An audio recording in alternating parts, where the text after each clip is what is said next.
할렐루야, 주의 이름으로 문안합니다. 오늘 4월 13일이네요, 벌써. 예, 기쁨과 감사함으로 우리 예배하면서 나가기 원합니다.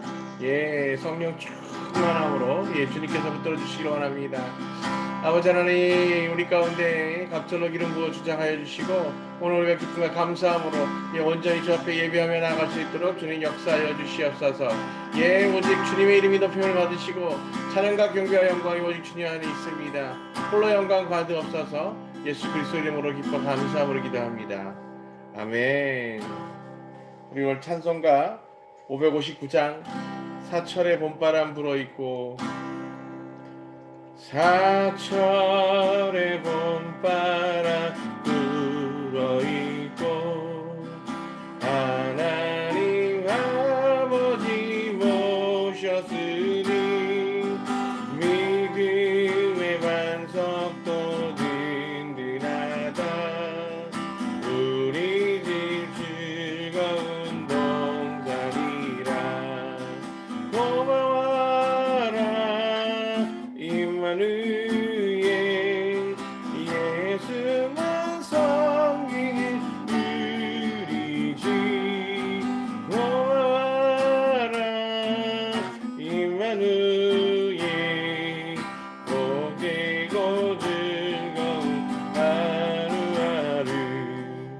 어버이 우리를 고이시고 동기들 사랑에 뭉쳐있고 기쁨과 소름도 같이 하니 한간에 속아도 천국이라.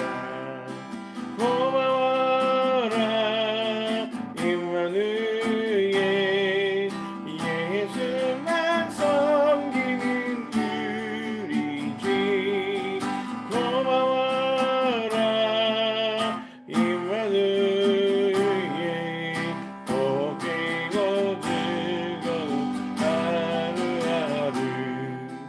아침과 저녁에 수고하여 다같이 일하는 온 식구가 한 상에 둘러서 먹고 마셔.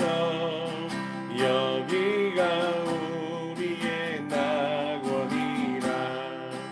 고마워라 임마누엘, 예수만 섬기는 우리지.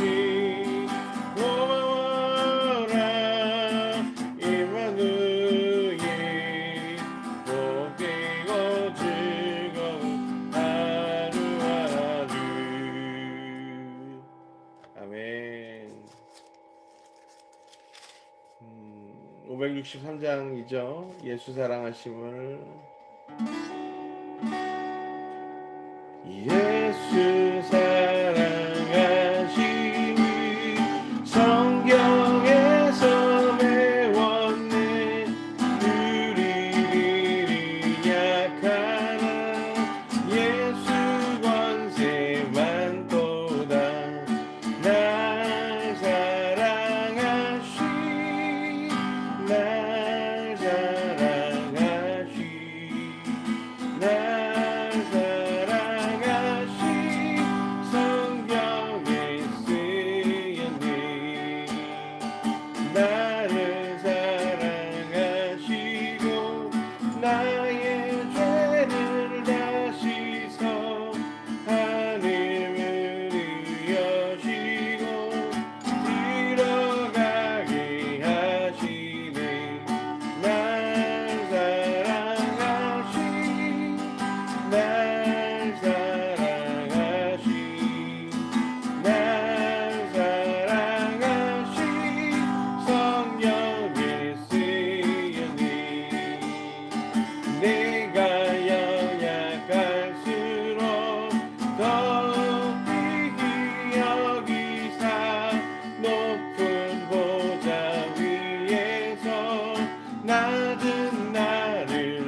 565장이죠. 예수께로 가면 예수께로 가면 나는 기뻐요. 걱정 근심 없고 정말 즐거워. 예수께로 가면 나는 기뻐요. 나와 같은 아이 부르셨어요. 예수께로 가면 맞아주시고 나를 사랑하사 용서하셔요. 예수께로 가면 나는 기뻐요. 나와 같은 아이 부르셨어요. 예수께로 가면 손을 붙잡고 어디서나 나를 인도하셔요. 예수께로 가면 나는 기뻐요. 나와 같은 아이 부르셨어요. 예수께로 가면 예수께로 가면 나는 기뻐요. 나와 같은 아이 부르셨어요. 예수께로 가면 예수께로 가면 나는 기뻐요. 나와 같은 아이 부르셨어요.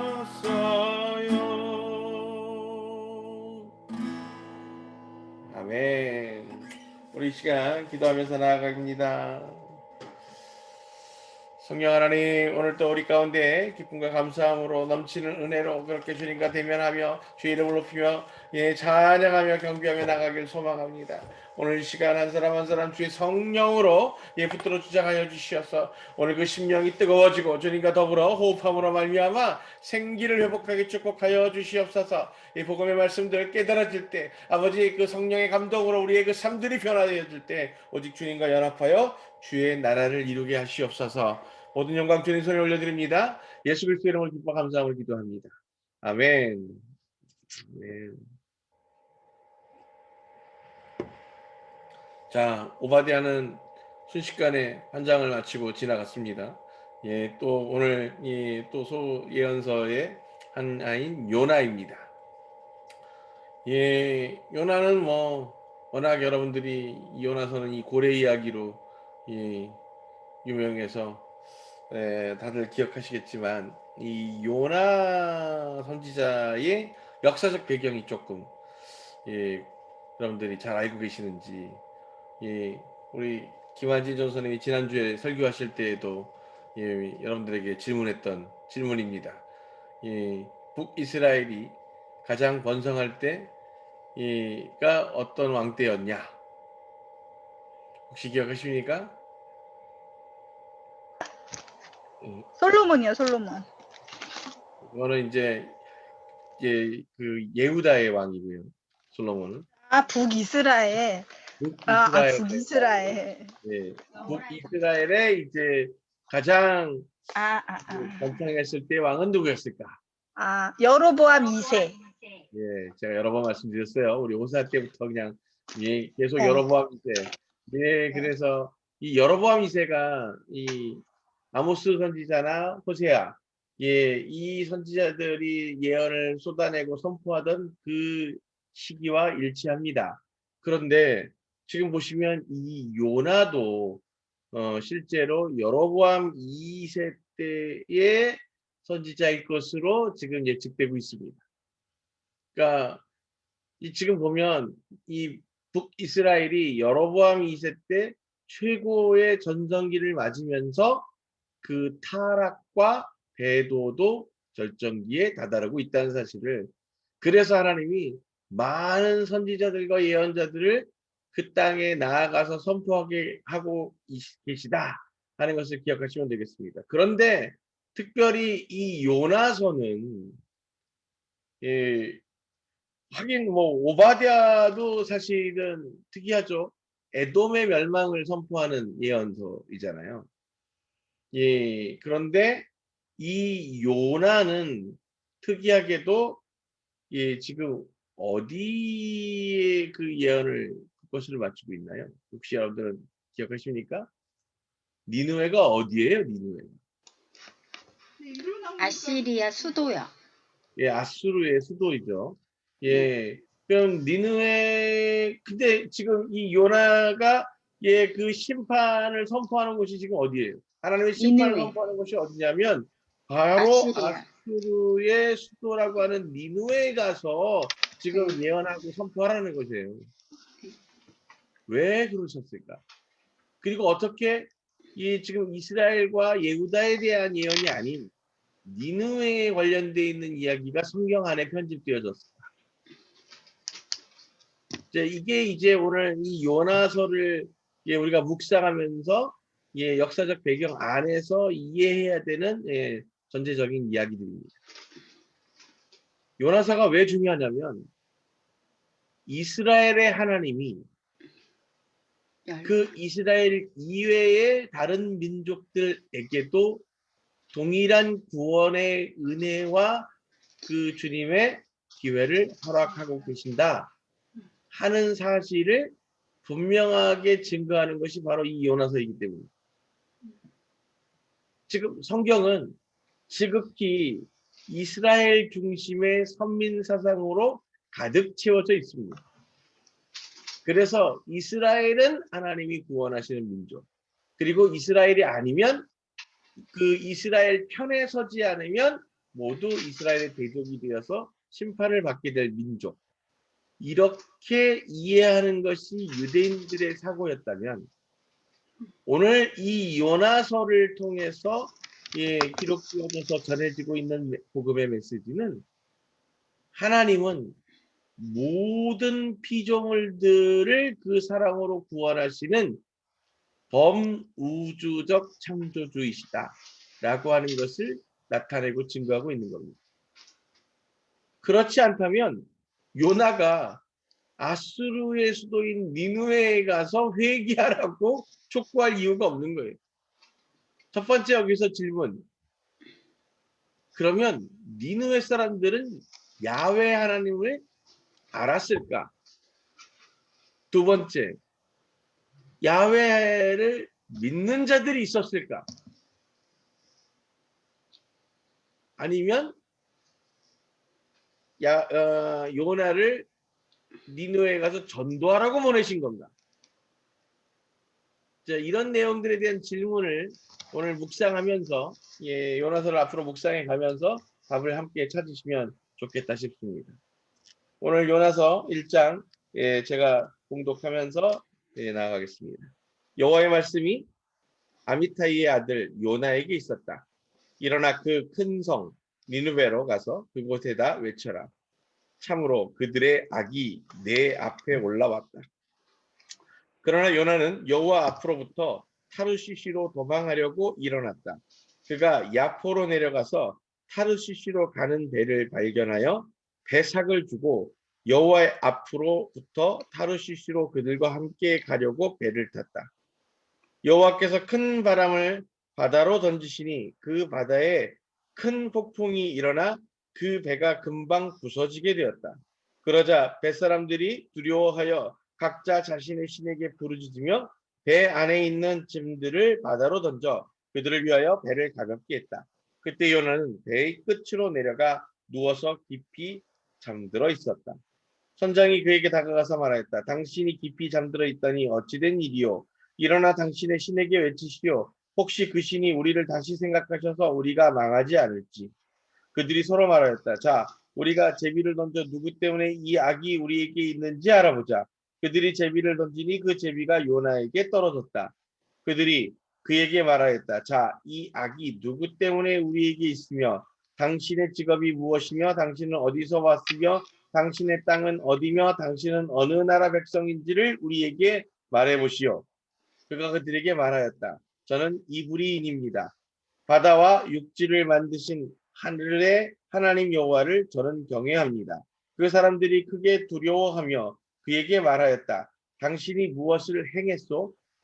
이는 그가 여호와 앞으로부터 도망했다는 것을 그들에게 전하여 그 사람들이 알았기 때문이었다. 그들이 그에게 말하였다. 우리가 당신에게 무엇을 행해야 그 바다가 우리에게 잠잠하겠소? 이는 그 바다가 점점 더 광포해졌기 때문이었다. 그가 그들에게 말하였다. 저를 들어 바다에 던지십시오. 그러면 바다가 당신들에게 잠잠할 것입니다. 참으로 저 때문에 이 큰 폭풍이 당신들에게 있다는 것을 제가 압니다. 그러나 그 사람들은 육지로 돌아가려고 노를 세게 저었으나 할 수 없었으니 이는 그 바다가 그들에게 점점 더 광포해졌기 때문이었다. 그들이 여호와께 부르짖어 말하였다. 제발 여호와시여 이 사람의 목숨 때문에 우리가 망하지 않게 해주십시오. 당신은 우리로 하여금 깨끗한 피를 흘리지 말게 하십시오. 참으로 당신은 여호와시니 당신께서 기뻐하시는 대로 행하십시오. 그들이 요나를 들어 바다에 던졌다. 그러자 바다가 그 경노함에서 그쳤다. 그 사람들이 여호와를 크게 두려워하여 여호와께 희생제물로 제사드리고 서원들을 했다.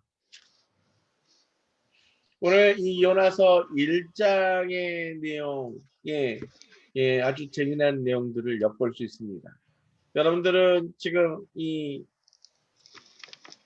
니누에, 그러니까 여기서 지금 니느베라고 되어 있죠. 네. 실제로 이 영문 표기를 보면 니느웨라고 하는 것보다는 니느베가 훨씬 더 원어적 발음에 가까운 것 같습니다. 니느베죠.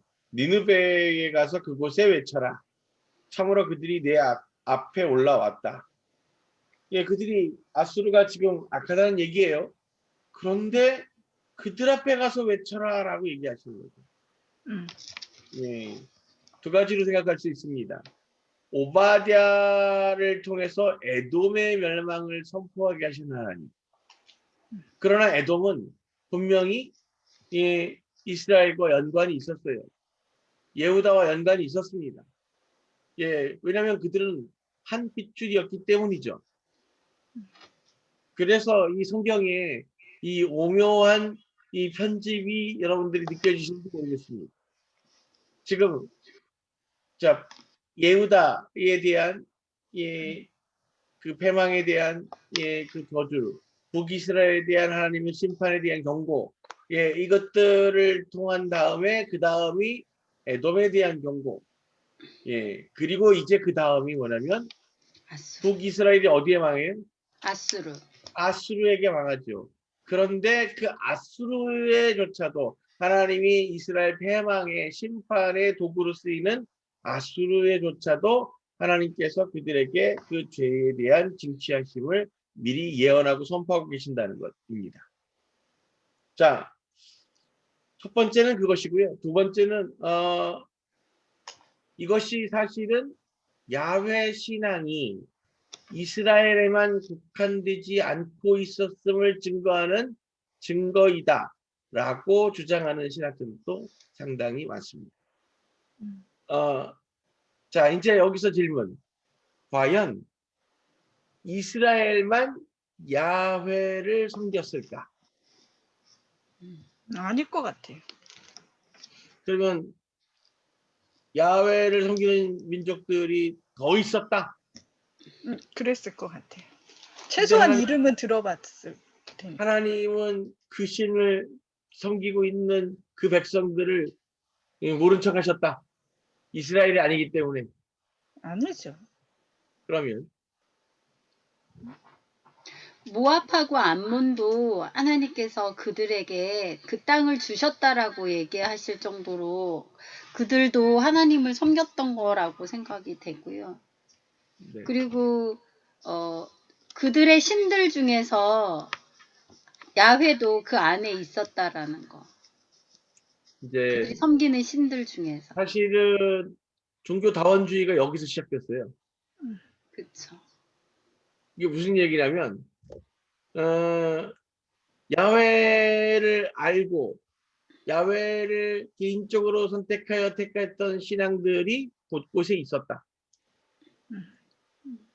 지금 얘기하는 혼합주의 안에도 있었다. 그래서 그것들이 토속 종교들과 연합하여져서 새롭게 계속 발전해 나갔다. 그러면 그들 안에 있는 하나님에 대한 신앙이 다른 토속 종교와 섞이고 혼합되고 그들의 새로운 문화권 안에서 변질되고 변화되어서 적용되었어도 그들은 다른 이름으로 부를지라도 야훼를 섬기는 백성이다. 그들의 믿음이 그대로 이어졌다. 예, 이것이 종교적 뿌리가 결국은 한 곳으로 연합되어질 수 있다. 예, 이렇게 주장하는 게 사실 종교다원주의의 근거적 사상입니다. 예, 그래서 이제 제가 여기서 질문하고자 했던 건 야훼를 섬기는 민족들이 메소포타미아에 있었을 것이다. 라고 짐작하는 신학자들, 역사 신학자들이 상당수 있습니다. 문제는 그 야훼가 그렇게 자신을 섬기는 다른 이방 족속들을 자신의 백성으로 지칭하지 않고 있다는 성경의 기록 안에. 뭐 그것이 예를 들어서 이스라엘을 국한해서 이스라엘 관점으로 이것들이 주어졌기 때문에 그들에게 또 그들에게 나름대로 다른 성경이 있는 것이냐, 다른 언약과 메시지가 있을 것이냐, 그건 아직 밝혀진 바가 없습니다. 즉 지금 여기에서 얘기하고 있는 요나가 그 니느웨에 가서 회개를 촉구하고 너희들의 그 죄에 대해서 선포하게 하신 것은 그들의 그 죄에 대한, 그리고 분명히 또 이스라엘을 그렇게 멸망시키게 될 그들의 손을 들어 사용하시지만 그들 안에 있는 그 죄에 대한 선포를 하게 하시는 것일 뿐, 그 땅에 있는 야훼를 섬기는 자들에 대한 구원의 의도를 가지고 있는 것은 아니었다. 이렇게 이야기하고 해석하는 것이 또 새로 있는 신학적 관점이죠. 어느 쪽을 붙들 것이냐, 어느 것을 이해할 것이냐는 각자의 믿음에 대한 선택의 문제일 수 있겠습니다만, 저는 오늘 이것을 묵상하면서 중요하게 여기는 것은 당시에 야훼라고 구분지어서 섬기지는 않았을 것이라는 겁니다. 다만 그들이 가지고 있는 엘 신에 대한 신앙관이 나중에 야훼 신앙과 일치되어지는 과정 안에서 그들은 그 야훼를 엘을 통해서 이해하고 있고 또한 열려 있었던 부분이 있었다는 것. 그것이 또 요나가 이 니느웨까지 가게 되는 이유이기도 합니다. 이게 지금 요나가 왜 거부합니까? 하나님이 니느웨로 가라고 하는 것을. 이스라엘을 괴롭히는 민족이기 때문에. 실제로 지금 북이스라엘이 점점 위협당하고 점점 아수르가 팽창하고 있는 것을 이미 잘 알고 있어서 북이스라엘의 가장 위협적인 존재인 것을 알고 있고, 그래서 지금 말하자면 적을 이롭게 하고 적을 하나님 회개시키고 구원해서 그 땅을 축복하시도록 하는 일을 자신이 쓰임받기 원하지 않았던 겁니다. 이것은 실질적으로 우리 안에서도 같이 일어나게 될 고민이지 않을까 싶습니다. 진짜 우리하고 대적하고 있는 그와 같은 상황 가운데에서 과연 그 땅의 하나님의 역사와 회복이, 그 땅 가운데 부흥이 부어져서 막 불같이 경제가 일어나고 나라가 회복되어지고 이런 것들을 주장하기가 얼마나 쉽지 않겠습니까? 요나는 그래서 하나님께서 그 보내심 받아서 나아가라고 하는 그 땅으로 가기를 거절하고 정반대로 향하죠. 자, 다시스. 니느베는 북쪽. 지금 바로 아수르의 수도니까 이 메소포타미아의 정중앙으로 들어가는 겁니다. 이스라엘의 북동쪽에 있습니다. 그런데 타르시시는 북서쪽에 있는 지중해에 있는 항구입니다. 그러니까 정반대로 도망간 거예요. 예, 참, 예, 이 요나가 예, 시간과 공간을 초월하여 존재하시는 주님을 깨닫지 못했던 거죠. 내가 반대로 가면 주를 피할 수 있다고 생각했는지 모르겠습니다. 자, 또 두 번째 우리가 주목해야 되는 것. 아주 적지 않은 시간 동안 이 요나의 고래 체험기, 고래밥 체험기는 사실이 아닐 것이다. 라고 하는 많은 주장들이 있어 왔습니다. 사람이 어떻게 고래에 들어가 가지고 다시 살게 되냐. 이게 그리고 사람이 고래의 밥이 되냐. 이제 뱃속에 들어가서 어떻게 버틸 수 있냐. 이와 같은 이야기들이 말도 안 된다. 그러면서 이것은 신화적인 요소로 과장되어진 이야기다. 이렇게 받아들이고 이해했던 부분들이 상당히 많이 오랫동안 지속됐어요. 근데 놀랍게도 그와 같은 일들이 사람들이 받아들여지게 되는 계기가 있습니다. 일이 생겼어요. 1891년도에 후경선 고래잡이 배를 타고 나갔던 선원 하나가 바다에 빠져서 실종됐다가 포획된 고래 안에서 발견됩니다. 죽었어요? 죽지 않고 살아있다가 고래 위장 안에서 몸이 이제 굳어가고 그렇게 하얗게 뒤덮여져 있던 상태에서 그 사람을 찾아내게 됐죠. 그게 그러면서 당시에도 전 세계적으로 큰 이슈고 놀라운 일이었지만 이게 신학계에 엄청난 영향을 미치게 됩니다.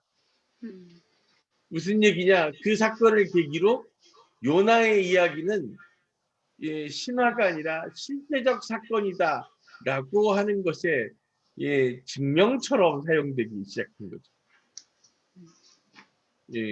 그래서 지금은 이것은 뭐 노아의 방주나 무슨 홍수나 또는 이렇게 신화적인 요소로서 이해되어지거나 홍해가 갈라지거나 이런 신화적인 요소라고 이해되는 것이 아니라 이것은 역사적 팩트로 받아들이고 이해하는 것이 대부분의 신학적 입장으로 재정이 되었다는 사실입니다.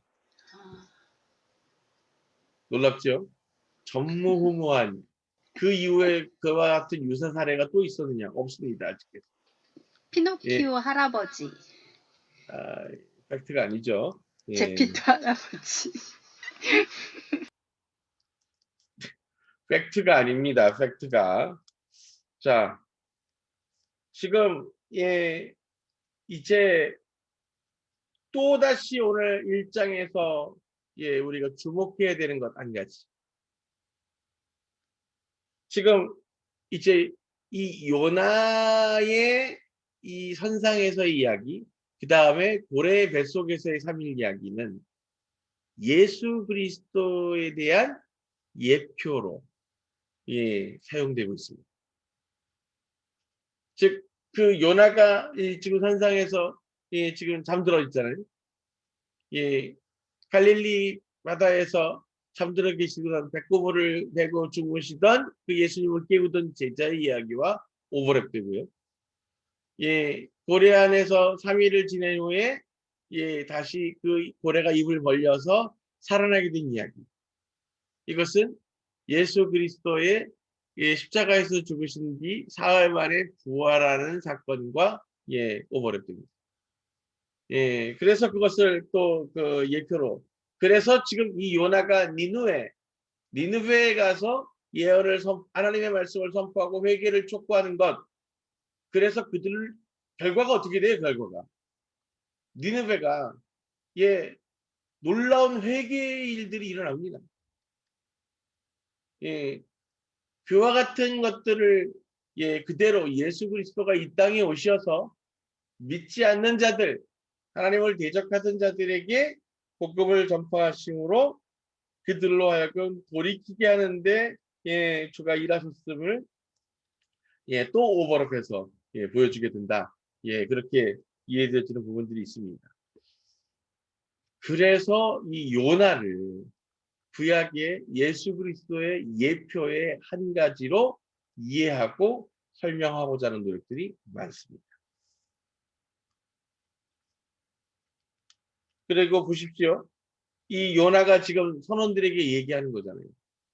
이 풍랑 때문에 사람들이 막 당신의 신에게 기도해봐라 이렇게 얘기하지만 그때 거기서 아니 어떤 사람이 나 때문에 그런 거니까 나를 바다에 던지시오.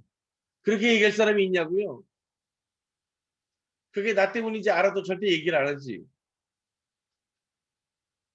그러니 이 놀랍게도 요나는 그 같은 문제가 자기 때문에 자기의 그 불순종 때문이라고 하는 것을 깨달았고 자신 때문에 다른 사람들의 생명이 희생되어지지 않도록 스스로를 도리어 바다에 던지라고 그래서 자기가 그의 값을 지불하겠노라고 하는 것을 선택하게 되는 것. 이것이 또 예수 그리스도가 그 죄의 값을 자신이 지고 대속제물이 되고자 하신 그 선택과 오버랩된다고 이해되는 겁니다.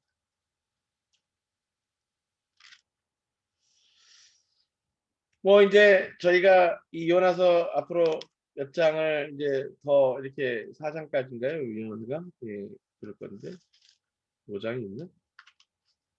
요나서가 4장까지 걸로 알고 있는데 안 넘어가지네요. 4장까지죠. 이 요나서 이 4장까지를 저희가 계속 묵상하면서 분명히 이제 하나님이 이 아수르를 통해서 회복하고자 하셨던 하나님의 일을 행하시는 것들을 알게 됐지만 더불어서 이 요나가 하나님 앞에 결국은 순종하고 자신을 내어드리는 선택을 하게 됨으로 말미암아 놀라운 복음의 씨앗이 뿌려지게 된다는 사실도 우리가 분명히 깨닫게 되는 것입니다. 자, 여기에서 오늘 우리가 묵상하면서 좀 교훈으로 받아들이기 원하는 것. 많은 사람들이 자기의 인생에 있어서 스스로가 가야 될 그 방향과 길에 대한 목적지에 대한 계획을 가지고 있을 겁니다. 또 내가 가고자 하는 그 어떤 삶의 비전을 가지고 있을 겁니다. 그런데 주님은 때로 그 내가 가기 원하는 길이 아니라 정반대에 내가 가기 원하지 않았던 그 길을 가라고 명하실 때가 있다는 겁니다. 지금 요나의 죄는 많은 사람들이 생각할 때 결과적으로 불순종에 대한 죄일 거라고 생각합니다. 그런데 여러분들 아담과 하와 때 이미 우리가 그 원죄에 대한 비밀을 깨닫게 된 것처럼 그들이 순종하지 않은 불순종의 죄보다 더 주님이 크게 보시는 죄는 뭐죠? 그들이 아담과 하와가 스스로가 중심이 되고자 기준이 되고자 했던 그 질서의 중심이 되고자 했던 죄였고 오늘 이 요나의 죄는 불순종하게 된 결과가 어디에서부터 오는 거냐면 무엇이 옳은가에 대한 판단이 자신에게 있었던 겁니다. 하나님의 명령이 선한가? 하나님의 말씀과 내게 가라고 하시는 그 말씀이 선한가? 아니면 내가 지금 살면서 붙들고 있는 도덕적 가치, 즉 이스라엘을 이롭게 하는 자가 좋은 사람, 이스라엘을 대적하는 자가 악한 사람라고 하는 자기 판단적 기준 안에서 내가 우리의 적을 이롭게 하는 데 쓰일 수 없다라고 하는 스스로의 선에 대한 판단을 한 것이 그의 죄였던 거죠. 무엇이 옳은가는 오직 주님께 속한 것입니다. 그런데 그는 주님의 명령과 그 말씀에도 불구하고 자신이 가지고 있었던 이 도덕적 판단 기준을 가지고 주님의 말씀을 거부하게 됩니다. 그래서 단순히 불순종한 것이 아니라 그것을 스스로의 생각으로 하나님의 말씀과 명령조차도 스스로의 생각으로 재단하고 내 입장에서 판단했던 것, 그것이 오늘 하나님이 그 요나에게 물으시는 죄의 죄목입니다. 그렇다면 오늘 우리도 분명히 생각해 보아야 할 것입니다. 이 땅에서 요즘 들어서 굉장히 많은 신학적 시도들이 있어요. 토착화 신앙들도 있고, 페미니즘에 관련돼 있는 것들도 있고, 또 이 교회 안에서의 인권적인 문제들이 굉장히 많이 활발하게 논의되어집니다. 그 인권적인 문제의 거의 뭐 최고봉급 정도로 지금 드러나고 있는 것이 동성애에 관련돼 있는 문제인데요. 이 동성애에 대한 부분은 이 선진국 교회들일수록 이제 동성애를 죄라고 선포하지 않습니다. 왜냐하면 이제 이들은 이와 같은 실제적인 사례를 들어요. 태어나서 자기 스스로에 대한 성 정체성을 깨닫기 시작하면서 자신이 다른 성에 억지로 그 육신에 갇혀 있다고 믿고 살아가면서 자신이 속으로는 여성인데 남자의 성기를 가지고 있기 때문에 그 삶을 남성으로 살아야 하는 것은 지옥과 같은 삶인데 그들이 행복해질 권리가 그들에게도 있다. 그것을 주장하는 것이 절대 죄가 될 수 없다. 이렇게 동의하는 겁니다. 그리고 그것을 근거로 어떻게 얘기하냐면 성서와 성경 속의 하나님은 우리를 그렇게 어떤 규제와 전통적 개념 안에서의 제약으로 가두어 두시지 아니하시고 더불어 우리가 그 행복을 추구할 수 있도록 하는 의지와 그 삶의 선택을 허락하셨다라고 얘기하는 겁니다. 이 부분들이 전통적 교회 관점과 부딪히죠. 그런데 이것은 전통적 교회 관점과 부딪히는 것인지 아니면 하나님 입장에서의 신적인 관점과 그러니까 말하자면 인권과 신권의 우선권이 어디 있는지에 대한 선택적 사고에서 기인하는 문제일 수 있다는 겁니다. 하나님의 입장으로 보고 그것을 우리가 그대로 순종하며 따르는 데는 상당히 불평등하고 이해할 수 없는 부분들이 굉장히 많이 존재한다는 거죠. 그런데 그것을 우리가 우리의 그 의식과 문화와 이 도덕적 가치 안에서 수용할 것인가 말 것인가를 선택할 수 있다고 믿는 것 자체가 저는 심각한 오류라고 생각하는 겁니다. 인권을 위해서 신권을 제약할 수 있다고 믿는 것이 저는 그 원죄의 이 증후군에 해당된다. 후유증에 해당된다. 저는 이렇게 생각하는 거죠. 동성애자들은 구원받지 못하느냐? 그것은 조금 더 다른 문제일 겁니다. 자, 그러면 이제 여기에서 또 이런 문제들이 생겨날 수 있어요. 구약 성경에 있는 대로 동성애자는 돌로 쳐서 죽여라. 그럼 지금 시대에도 그들을 돌로 쳐서 죽여야 하나? 이러면 또 과격 분자가 되겠죠.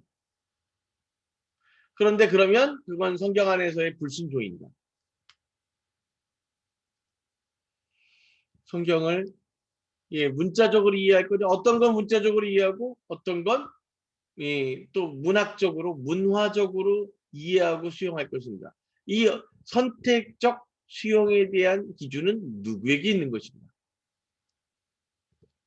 적지 않은 이 논란과 논쟁들을 이어오고 있습니다.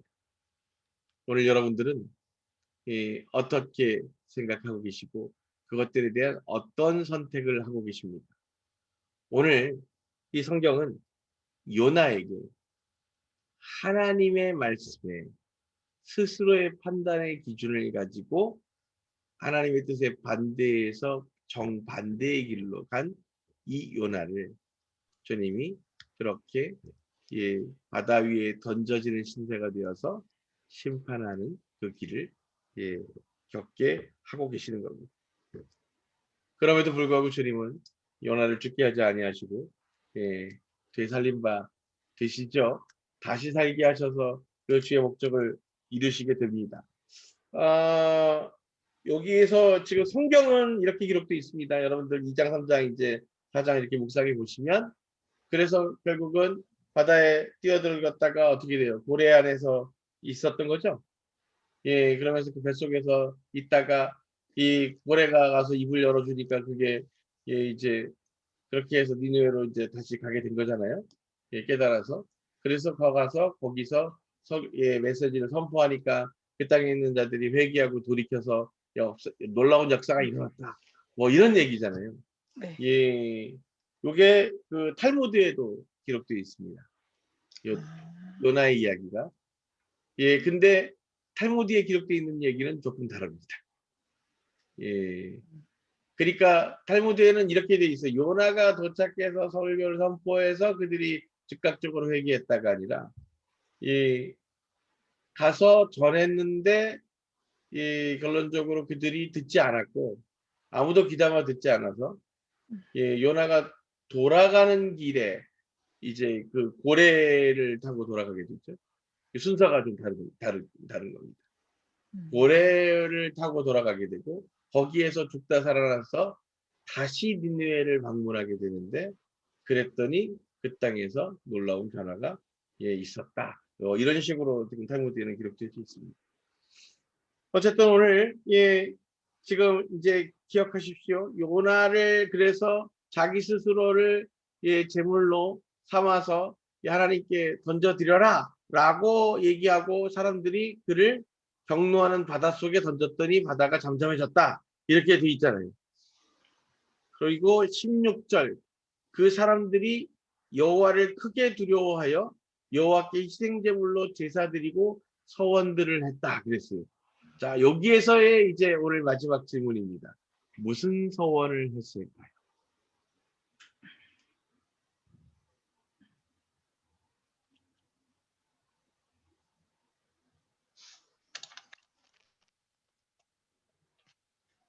네, 무슨 서원을 했을까요? 서원을. 민정 집사님, 무슨 서원을 했을까?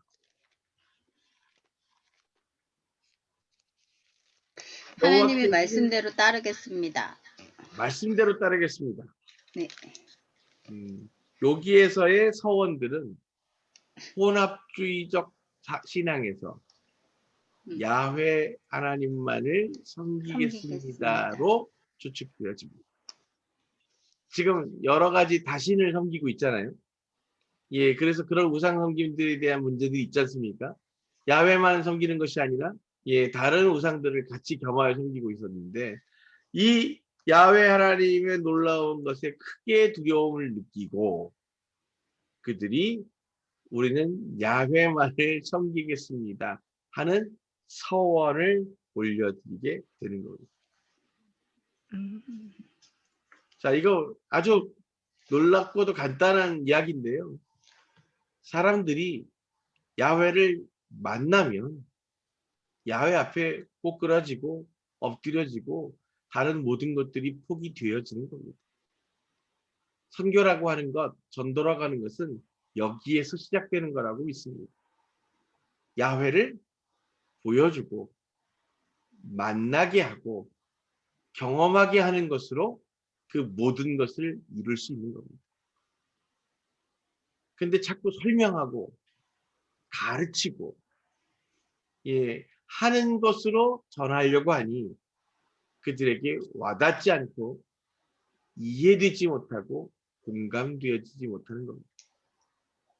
그러므로 우리 안에 누군가에게 복음을 증거하고 전하는 것이 우리의 쓰임이고 하나님의 도우심이라면 우리가 그것들을 전할 때 그들을 나와 함께 더불어 주님과 만나지는 역사가 있어야 하는 것이고 그것을 통해서 크고 위대하신 주님을 깨닫게 되어지는 것이 필요한 겁니다.